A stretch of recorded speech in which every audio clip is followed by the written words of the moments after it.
자, 오늘은 욥기 4장을 볼 텐데요. 우리가 욥기 1장, 2장을 살펴봤습니다. 그게 무슨 내용이 있었는가 하면은 욥이 고난 당하는 내용이었습니다. 천상회의에서 하나님과 사탄이 내결해서 그 결과로 욥이 고난을 당하는데 세 부분에 의해서 나누어지죠. 첫 번째가 자기 재산을 다 잃어버리는 겁니다. 엄청난 재산이 있지 않습니까? 그걸 한순간에 몇 개월, 몇 달이 아니고 하루아침에 다 잃어버리고 거기 지키던 종들도 보고하러 온 종들 빼고 다 죽게 되는 겁니다. 그 다음에 그 자녀들 7남 3녀가 또 다 죽게 되는 거죠. 이 모든 것들이 동시에 일어났습니다. 그리고 얼마 뒤에 2차 천상회의 결과로 욥이 고난을 당하는데 우리 지난 주일날 살펴본 대로 그 고난이 사람이 육신을 가진 사람이 감당할 수 없는 그런 고난이었습니다. 얼마나 몸이 건조로웠으면 그 질그릇으로 온몸을 긁고 있었고 몸에 병이 나니까 그 마을에서 쫓겨나서 쓰레기 하치장 같은데 거기 있었습니다. 그래서 그 몸에 또 비위생적인 몸에 구더기가 생기는 그런 고난을 당했지만 욥은 끝까지 하나님을 저주하지 않았습니다. 그죠? 그래서 이제 욥이 자기 신앙의 온전함을 드러내었습니다. 자, 이제 그러니까 욥이 이런 고난을 당하니까 소문이 쫙 퍼지기 시작할 것 아닙니까? 욥이 평범한 사람이 아니고 그 당시 동방의 최고의 부자였고 최고로 존경받는 사람이 저런 고난을 당했다니 소문이 쫙 퍼지게 됩니다. 그래서 욥의 오래된 세 친구 엘리바스와 빌닷과 그리고 소발이라는 사람이 각기 흩어져서 살고 있었는데 이 사람도 소문을 듣고 서로 약속을 해서 욥에게 찾아옵니다. 찾아온 이유는 욥을 위로하기 위하여서 찾아오게 됩니다. 찾아오고 보니까 오랜만에 욥을 보니까 욥 오랜만에 봐서가 아니라 욥의 그 육신의 고난 때문에 얼굴이 완전히 어그러져서 못 알아봤습니다. 처음에는. 그러니까 이 욥을 보니까 하도 어이가 없어서 7일 동안 아무 말을 하지 못했습니다. 도대체 무슨 말을 해야 될지 모르겠지 않습니까? 아무 말을 못하다가 그 후에 욥이 먼저 말을 꺼냅니다. 그 내용이 사실은 욥기 3장인데 지금 우리 욥기 3장은 안 보고 건너뜁니다. 그런데 욥기 3장이 무슨 내용이 있는가 하면 간단하게 말하면 이겁니다. 욥이 자기 인생을 한탄하는 겁니다. 아니 내가 이렇게 지금 고난 가운데 당하는데 이게 너무 힘들다. 사실 사람이 감당할 수 있는 고난이 아니지 않습니까? 그죠? 너무 힘들고 욥이 자기 인생에 한탄하면서 오히려 자기가 태어난 생일을 저주하게 되고 차라리 내가 그때 어머니 뱃속에서 태어날 때 살지 않고 죽었더라면 이런 고난을 당하지 않았겠느냐. 이러면서 아슬아슬하게 자기 인생을 저주하는데 끝까지 하나님을 저주하는 일부 직전에서는 멈춥니다.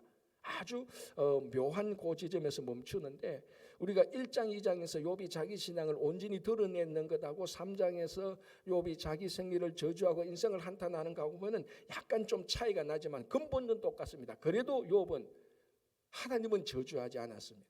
자, 이렇게 이제 욥이 그렇게 먼저 말을 하고 나니 그에 대한 반응으로서 세 명의 친구가 이제 대답을 하기 시작하는데 그 첫 번째 대답이 엘리바스라는 사람이 욥의 발언에 대해서 대답 또는 반응을 하는 게 욥기 4장입니다.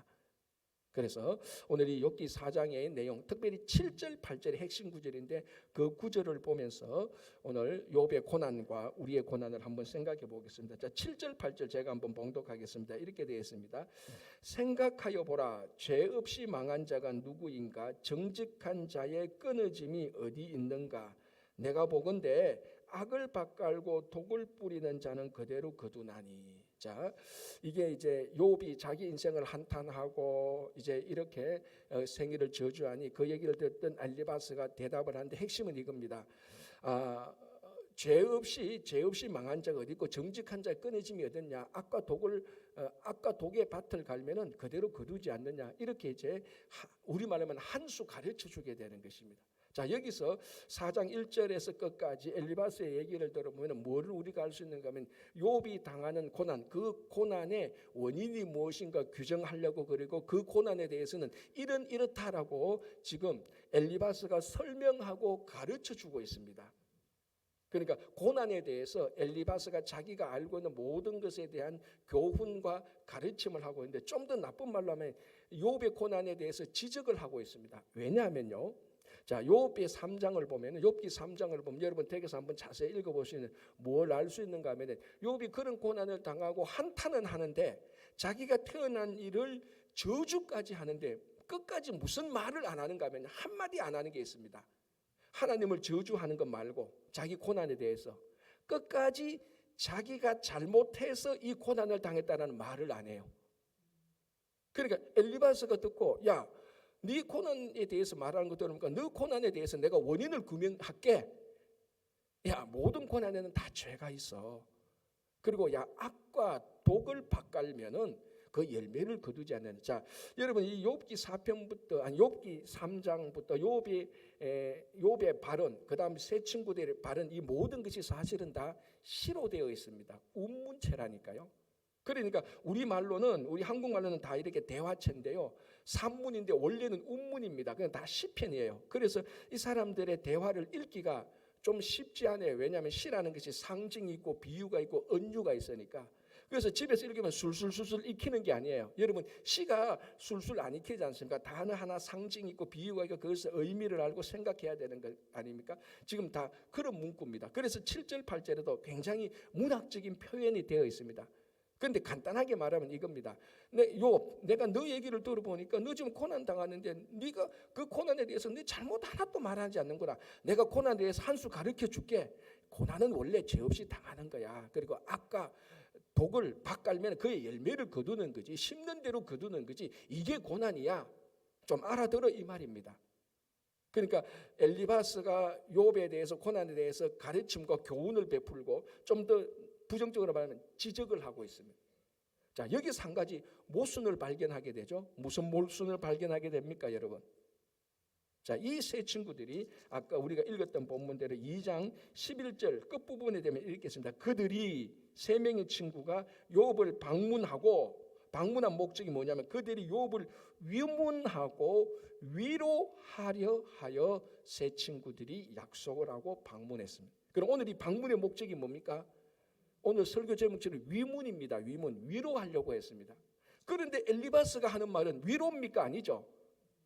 이거 오히려 야, 너 욥 힘들지? 힘내. 우리가 옆에 있잖아. 뭐 먹고 싶은 거 있니? 내가 좀 갖다 줄게. 이런 위로가 아니고 오히려 가르치고 있단 말이죠. 교훈을 하고 가르치고 있습니다. 여러분, 우리가 지금까지 인생을 살아오면서 고난 안 당한 사람이 어디 있습니까? 지금 또 크고 작은 고난 가운데 다 있습니다. 뭐 고난의 종류가 수백 가지가 되지 않습니까? 여러분, 그 모든 고난을 당할 때 누가 와서 그 고난 당하는 나에게 지적질하고 가르치고 교훈 주는데 그게 은혜가 됩니까? 다 짜증나죠. 여러분, 고난 속에 있는 사람들에게는 먼저 그 고난과 고통 속에 있는 사람한테는 먼저 위로와 격려가 필요한 겁니다. 진짜 가르치고 싶으면 그 단계를 지나가고 해야 되는 거죠. 이 심리학에서도 그렇게 다 나오는 겁니다. 그런데 지금 이 엘리바스는 욥의 한마디 말을 듣고 막 가르치고 교훈을 하는 겁니다. 그러니까 하나도 욥의 고난에 전혀 도움이 안 됩니다. 위로해서 도움이 주려고 왔던 사람이 오히려 도움을 안 주고 고난 속에 있는 욥을 더 고통을 힘들게 해버리는 거예요. 더 힘들게 한 것입니다. 위로를 해야 되는데. 그 미국에 스티븐 글렌이라는 유명한 교육가가 있습니다. 그런데 원래 이 이 스티븐이 어릴 때 난독증을 앓고 있었습니다. 난독증 글을 못 읽는 거 아닙니까? 사실은 못 읽는 게 아니고 읽는 속도가 굉장히 느리죠. 보통 사람은 한 페이지 읽는데 한 1분 걸린다면 이 사람은 10분, 20분 걸리는 거예요. 왜냐하면 글을 나열을 못하고 사진 찍듯이 이렇게 기억해서 그걸 또 해석을 해야 되거든요. 그래서 난독증에 걸린 스티븐이 학교를 들어가서 1학년 때 초등학교 1학년 때 글을 못 읽으니까 선생님이 너는 학습 지지나야 이렇게 이제 우리말로 하면 생활비력기에 그 기록을 했단 말이죠. 뭐 또 선생님 그럴 만하잖아요. 아니 다른 애들은 다 뭐 마음이 대디 다 읽는데 그걸 못 읽으니까 2학년이 올라가니까 또 이 난독증 있는 사람이 또 이런 게 있다네요. 산수를 하는데 숫자 배열을 제대로 못 한대요. 그게 막 혼란이 된대요. 그러니까 산수를 못 하는 거야. 그러니까 1학년 때는 글을 못 읽고 2학년 때는 산수를 못 해. 선생마다 전부 다 얘는 문제가 많다라고 얘는 더 이상 학습이 불가하다 이렇게 다 적어놨습니다. 3학년이 되니까 자기가 글도 못 읽고 산수도 못 하니까 이제 학교 가면은 수업 가면 제일 뒤에 앉는 거예요. 우리도 그런 게 있잖아요. 수업에 자신 없는 사람은 항상 제일 뒤에 앉습니다. 어쨌거나 선생님이 자기를 안 부르려고, 스티븐 글 한번 읽어볼래? 너 나와서 함수 볼래? 그거 안 하려고. 그러니까 자연스럽게 선생님 앞에서 말도 안 하는 겁니다. 그래서 선생님 볼 때는 얘는 말도 안 해. 글도 못 읽어. 산수도 못 해. 얘는 학습 불가능. 이렇게 기록을 한 겁니다. 근데 5학년이 되었는데, 4학년도 그러니까 5학년이 되었는데, 담임 선생님이 새로 왔는데 한 180cm의 큰 여인이 왔습니다. 이름은 하디인데, 이 하디라는 선생이 이제 그 스티븐의 1학년, 2학년, 3학년 학습 기록부 다 보고 스티븐을 만나보니까 이 스티븐이 학습 지진아가 아니고 난독증이 있다는 것을 그제서야 알아내는 겁니다. 그래서 이 선생이 스티븐을 불러서, 너는 학습 지진아가 아니야. 너 학습 무능력자가 아니야. 너는 난독증이 있는데 이거는 다른 아이들과 보통 아이들과 좀 다르다는 표시야. 이 말에 이 스티븐이, 선생님 그럼 나도 공부할 수 있어요? 그럼 너도 공부할 수 있지. 너는 지금 지진아가 아니고 다른 애들하고 다를 뿐이지 다른 아이들 뒤처지지 않는 거야 라고 말하면서 이 스티븐에게 진짜 위로와 격려를 하는 겁니다. 지금까지 선생님들은 넌 이게 문제야, 저게 문제야, 다 문제를 지적해서 너는 못 읽는 게 문제야, 산수도 못하는 게 문제야. 그런데 이 하디는 너는 문제 있는 애가 아니야. 너는 충분히 공부할 수 있는 아이야. 너 학습 지진아가 아니야. 그 얘기를 듣고부터 이제 스티븐에 학교에 가는 게 재미가 있지 않습니까? 그때부터 공부를 해서 미국에서 가장 유명한 교육가 가운데 한 사람이 되는 겁니다. 그로부터 계속해서 이제 이 스티븐은 하디 선생님하고 평생을 같이 연락하는 멘토 역할을 이렇게 하게 됩니다. 그런데 하디가 이제 마지막에 암이 걸려서 죽게 되었습니다. 그런데 그 연락을 받고 스티븐이, 우리 선생님, 내 평생을 이끌어 주신 선생님, 그 병실에서 얼마나 외롭겠느냐. 그래서 아주 멀리서 1000마일 넘게 비행기를 타고 와서 그 선생님이 입원하는 그 병원에 이제 그 병문안 하려고 갔는데 기다리래. 데스크에서 얼마나 기다리냐 하니까 당신 앞에 700명이 기다리고 있대. 아니, 나는 우리 선생님이 외로워서 혼자 병실에 있을까? 그거 외로워서 왔는데 700명이 기다리고 있대. 그 700명이 전부 다 스티븐과 같은 목적으로 이 하디 선생님을 방문하러, 그 병문안 하러 온 겁니다. 알고 보니 이 700명의 이력들을 보니까 전부 다 미국의 사회 지도자들, 상원, 하원 의원이 있고 대기업의 CEO가 있고요, 회사의 중직자들이 수두룩합니다. 그리고 가장 큰 공통점이 무엇인 줄 아십니까? 이 700명의 나중에 조사를 보니까 이 700명 가운데 4분의 3이 하디처럼 초등학교 5학년 6학년 때까지 전부 다 학습 지진아였다는 겁니다. 그런데 이 하디 선생을 만나서 너는 문제가 있는 아이가 아니야. 문제를 지적한 게 아니고 위로하고 격려하고 너도 충분히 할 수 있어. 그렇게 위로받아서 다 미국의 사회적인 지도자가 된 사람들이라는 겁니다. 만약에 이 하디 선생도 스티븐에게 넌 안 돼, 넌 도저히 안 돼 라고 낙인을 찍고 정죄했더라면 그런 일은 일어나지 않았을 것입니다. 여러분, 고통 중에 있는 사람들에게 제일 우선은요, 그에게 위로하는 겁니다. 그 다음에 가르치는 게 중요한 것이죠. 위로는 나중에 먼저 가르치고 교훈하고 하면요, 그 고통 중에서 고통만 더 증가시킬 뿐입니다.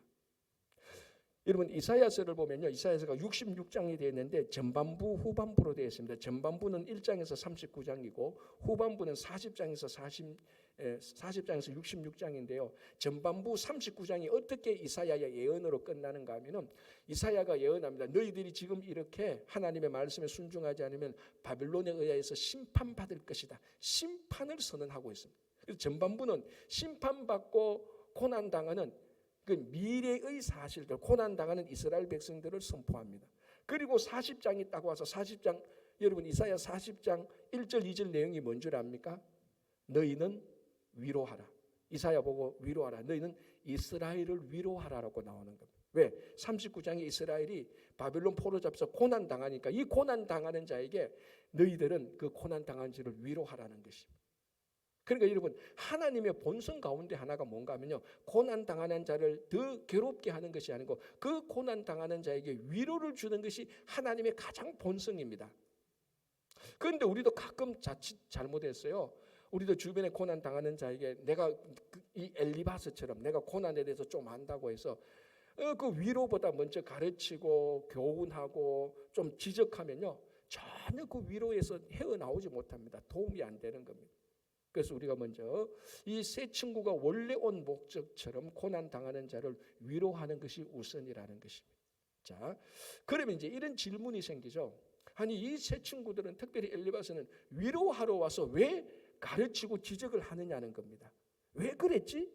자, 이제 그게 4장 7절 8절에 대답이 나옵니다. 자, 4장 7절이 이렇게 되죠. 다시 볼게요.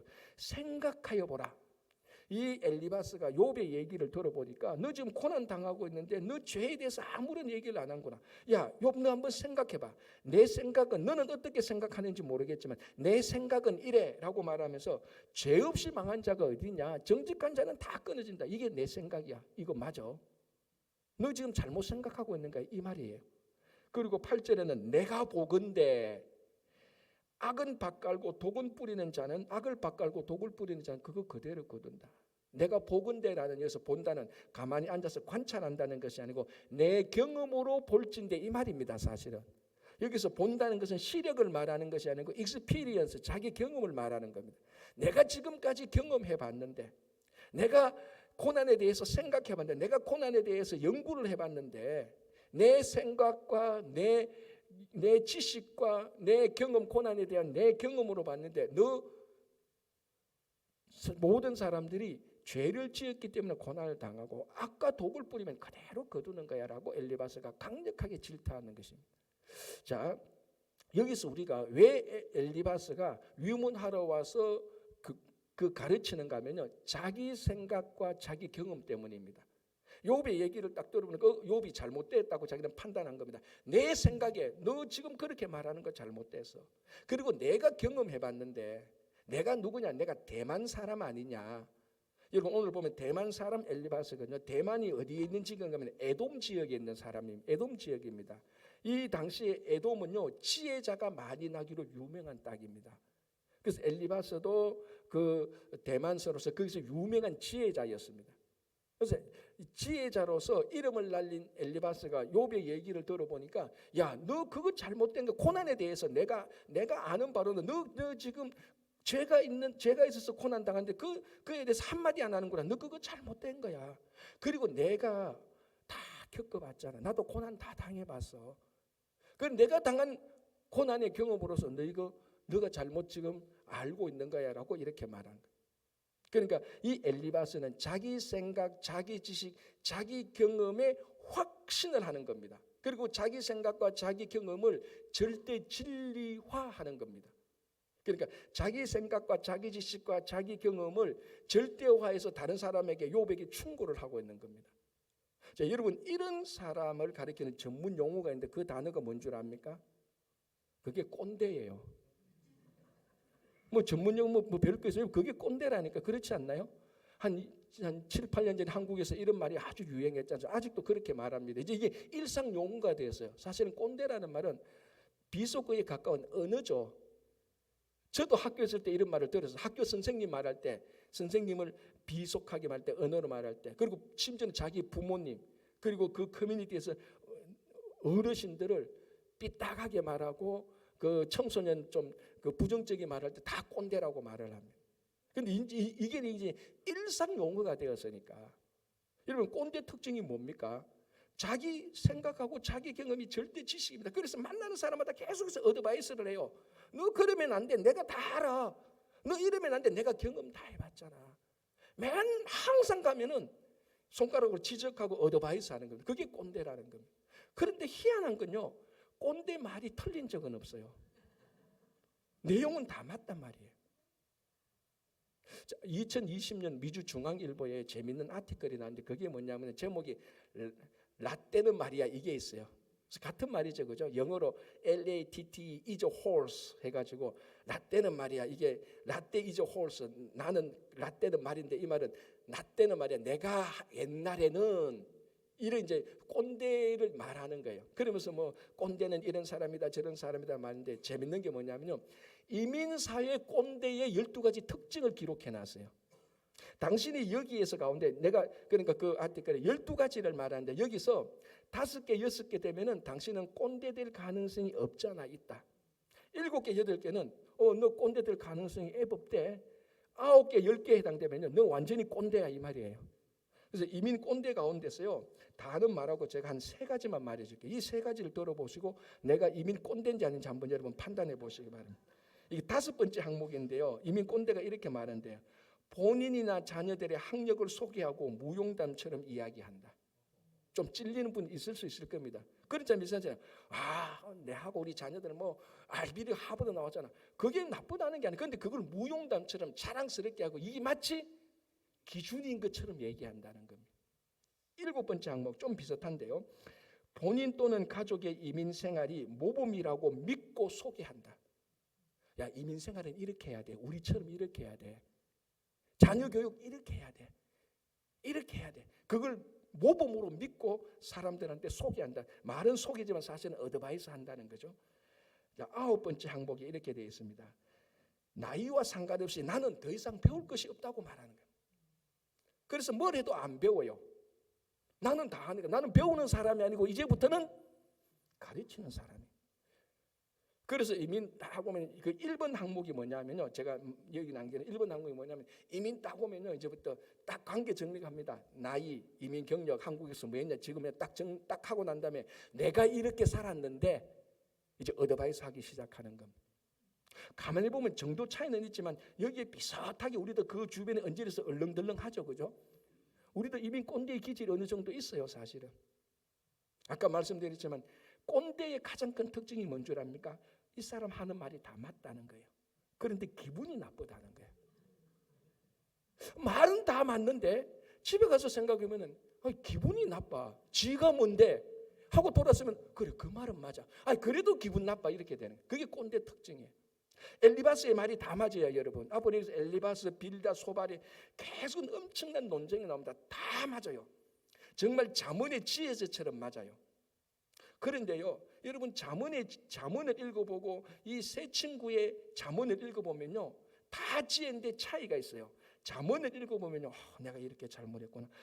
이렇게 하고 잘못해도 기분이 좋고 위로가 되는데, 이 엘리바스나 소발이나 빌닷 얘기 들으면 다 맞는데 기분이 안 좋아. 왜? 꼰대니까.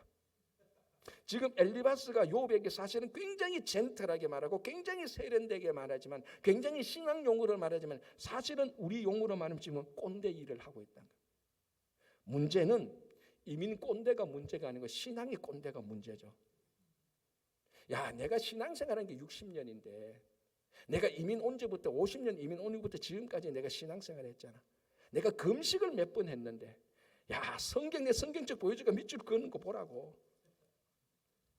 내가 기도를 얼마나 했는데, 구제를 얼마나 했는데. 그런데 그 말 들으면 다 맞단 말이에요.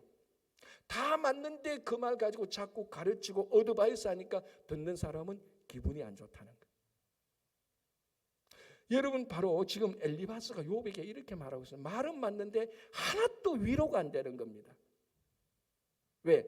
자기 경험과 자기 지식과 자기 생각이 절대 진리니까. 이 절대 경험, 자기 경험과 지식의 절대 칼로 막 휘둘러 대는 겁니다. 그러니까 그 이야기를 듣는 사람은 전혀 위로가 되지 않는 것입니다.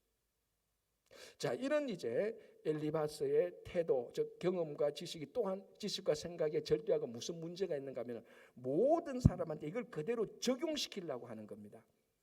자기 경험과 자기 지식을 절대 표준화해서 너도 이것처럼 따라와야 돼, 너도 여기 맞추어야 돼라고 말하는 거예요. 자, 엘리바스도 고난을 당했습니다. 그러니까 내가 보건대 내가 고난의 경험을 해봤는데, 내가 고난에 대해서 아는데 뭡니까? 다 고난받은 것은 죄가 있기 때문이야. 그래서 자기 고난에 대한 경험과 지식을 욥에게 그대로 적용시키려고 합니다. 이게 욥에게 적용이 됩니까? 안 됩니까? 안 되죠. 왜? 욥의 고난과 엘리바스의 고난의 원인이 다르지 않습니까? 욥의 고난의 원인이 뭡니까? 욥의 고난의 원인은 우리가 지난주에 살펴봤다시피 잘못해서 죄 때문에 받는 고난이 아니었죠. 그 반대였단 말입니다. 죄가 없어서 받는 고난이었어요. 그런데 엘리바스의 고난은 죄 때문에, 자기는 죄 때문에 받는 고난만 당했거든. 근데 그걸 절대화해. 이걸 욥에게 자꾸 끼워 맞추니까 안 맞는 거예요. 여러분, 우리도 이 두 개가 아구가 안 맞으면 거기에 상처가 나고 갈등이 생기는 겁니다. 지금 엘리바스는 자기 욥에게 안 맞는, 욥이 경험하지 못한, 욥의 경험이 아닌 다른 고난을 경험해 놓고 욥에게 자꾸 적용시키려니까 그 말을 듣는 욥은 엘리바스의 말을 들을 때마다 자꾸 위로가 되는 것이고 그 정반대로 상처만 계속 생기는 겁니다. 여러분, 어쩌면 우리가 신앙의 꼰대가 되어서 사람들에게 말하는 것이 이게 전혀 위로가 안 되고 엘리바스와 욥의 관계처럼 상처가 되고 오히려 그 사람들을 무시하고 이런 결과가 나타날 수 있단 말입니다. 그래서 우리가 참 우리가 이런 것들을 조심해야 됩니다. 우리가 어떤 일이 있어도 신앙의 꼰대는 되어서는 안 됩니다. 내가 겪은 내 생각, 내 지식, 내 경험을 절대 진리화하면 안 된다고요. 다 한계가 있지 않습니까? 한쪽으로 치우쳐 있지 않습니까? 자, 이제 오늘 7절 8절을 보면서 이 내용을 한번 살펴보겠습니다. 이게 진짜 중요한 건데요. 다 아는 건데 다시 한번 더 볼게요. 생각하여 보라, 죄 없이 망한 자가 누구인가? 정직한 자의 끊어짐이 어디 있는가? 내가 보건대 악을 밭갈고 독을 뿌린 자는 그대로 거두나니. 이게 엘리바스가 욥에게 주는 교훈인데요. 한 문장으로 딱 하면 이겁니다. 모든 결과에는 원인이 있다는 겁니다. 그죠? 악이나 독을 밭갈면 그 열매를 거둔다. 이 고난이 생긴 것도 죄 때문에 생긴 거다. 그러니까 고난이라는 결과는 죄라는 원인이 있다는 것입니다. 그러니까 우리 한자로 말하면 뭡니까? 인과응보죠. 맞습니다, 여러분. 우리가 살아가는 많은 일들이 다 인과응보입니다. 그죠? 자, 욥이 죄 때문에 고난을 당한다고 딱 교훈을 했을 때 이 말이 틀립니까? 맞습니까? 이게 뭐 그리 어렵습니까? 맞죠? 죄 때문에 고난을 당한 건 맞잖아요. 성경이 그렇게 증거하잖아요. 자, 에덴 동산에서 아담과 하와가 죄를 지었습니다. 그래서 남자는 노동하는 고난을 당하고 여자는 아이를 잉태하고 아이를 낳는 고난을 당하는 겁니다. 그러니까 인간이 첫 번째 죄를 지음으로 말미암아 그 죄로 고난을 당하게 되는 거예요. 죄 때문에 받는 고난이 대부분이에요. 자, 여리고 전쟁 때에 우리가 잘 아는데 여호수아가 여리고 전쟁할 때 이스라엘 백성들한테 명령 내렸지 않습니까? 여리고 전쟁에서 그 전쟁에서 이기면 어떤 물건도 손대서는 안 된다. 하나님 것이다. 그런데 아간이라는 사람이 신한산을 외다가 금권군을 손을 대고 불순종하는 죄를 지어서 자기 텐트에 가지고 왔지 않습니까? 이 죄 때문에 그 다음 전쟁 아이성 전쟁 때 이스라엘 백성들이 크게 패배하게 되는 고난을 당하게 됩니다. 그리고 이 죄 때문에 아간과 그의 가족들은 돌에 맞아서 그대로 죽어요. 가족들 다. 그 골짜기가 아골 골짜기 아닙니까? 죄 때문에 죽는다고. 죄 때문에 고난을 당한단 말이에요. 뭐 이런 일이 어디 한두 개입니까? 남유다가 그만큼 많은 선지들이 나와서 하나님 앞에 너희들이 죄를 회개하고 그 더 이상 우상 숭배하고 불순종하는 죄를 짓지 말라 했는데도 그 죄를 지어서 결국 바빌론에게 포로 잡혀서 70년간 다 포로 생활 다 하고 돌아온단 말입니다. 그러니까 아까도 제가 말씀드린 것처럼 꼰대의 말이 다 맞다니까. 틀린 게 아니라는 거예요. 우리는 여러분 죄 때문에 고난을 당하는 겁니다. 많은 부분이. 그래서 죄 때문에 당하는 고난을 겪었던 사람이 하는 충고는 전부 다 정죄하는 겁니다. 너 고난 당하지. 너 죄가 뭐냐? 그 죄를 해결해야 돼. 다 맞단 말이죠. 틀린 말이 아니에요. 죄를 밝혀내 회개해야 돼. 그래서 죄 때문에 당하는 고난에 대해서 하는 충고는요. 정죄는 있지만 정죄하는 것은 있지만 거기는 위로가 없습니다. 격려가 없습니다. 그 말은 다 맞지만. 자, 그러면은 성경이 전부 다 죄 때문에 받는 고난이 있습니까? 성경에는 두 가지 고난의 흐름이 쭉 흘러갑니다. 첫 번째는 죄 때문에 받는 고난이고요. 두 번째 고난은 뭡니까? 죄 아니기 때문에 죄가 없어서 받는 고난이 있습니다. 이 두 가지 고난이 있다는 것입니다. 두 가지 고난. 두 번째는 뭡니까? 죄가 아닌 의인이기 때문에 받는 고난. 그게 대표적으로 욥이었고 우리가 지난주에도 살펴봤듯이 요셉 아닙니까? 요셉이 애굽의 노예로 팔려가고 감옥에 간 것은 요셉이 죄 때문에 그렇습니까? 아니요. 죄가 없어서 그랬어요. 죄가 없어서 감옥에 갔단 말이죠. 자, 욥 다시 반복하지만 욥이 죄가 없어서 하나님과 사탄의 내기에 걸려든 거예요. 죄가 있으면 걸리지 않아요. 그러니까 여러분들은 걱정 안 해도 돼요. 여러분 두고 시험은 안 해요. 왜? 우린 죄가 많아서. 참 위로가 되죠. 그러니까 거꾸로 위로가 되죠. 그런데 욥은 죄가 없어서 내기 대상이 돼서 고난을 당한단 말이죠. 자, 요한복음 9장을 보면 무슨 내용이 나옵니까? 예수님과 제자들이 가는데 날 때부터 소경된 자가 있었어요. 제자들이 딱 묻죠. 주님, 이 사람의 소경된 것이 누구 죄 때문입니까? 본인 죄 때문입니까? 그 부모의 죄 때문인가라고 말할 때 예수님께서 뭐라고 말씀하십니까? 누구의 죄 때문도 아니다. 이 사람이 날 때부터 소경된 이런 고난을 당하는 것은 하나님이 하시는 일을 드러내고자 합니다라는 겁니다. 여러분, 이 말씀이 굉장히 중요합니다. 성경은 두 가지 고난이 있는데 첫 번째 고난, 죄 때문에 받는 고난은요, 회개해야 돼요. 죄가 있으니까. 그러나 죄 없이 받는 고난에는요, 모든 이 고난에는 이 고난을 통해서 하나님이 하시고자 하는 일을 드러내는 것입니다. 요셉도 그랬죠. 이스라엘 백성들을 구원하시고자 하는 것을 드러내기 위해서 요셉이 고난 속에 들어갔습니다. 욥도 우리 너무나 잘 알다시피 하나님과 사탄의 내기에서 이겨서 하나님께 영광 돌리기 위해서 욥의 신앙이 온전한 것이 증명하기 위해서 고난을 당했습니다. 하나님의 목적이 있단 말이죠. 가장 대표적인 게 예수님께서 죄 없으시면서 십자가 고난을 당하시고 죽으셨단 말이죠. 왜? 하나님이 하시고자 하는 일을 드러내기 위해서. 그 하나님이 하시고자 하는 일이 뭡니까? 우리를 구원하기 위해서.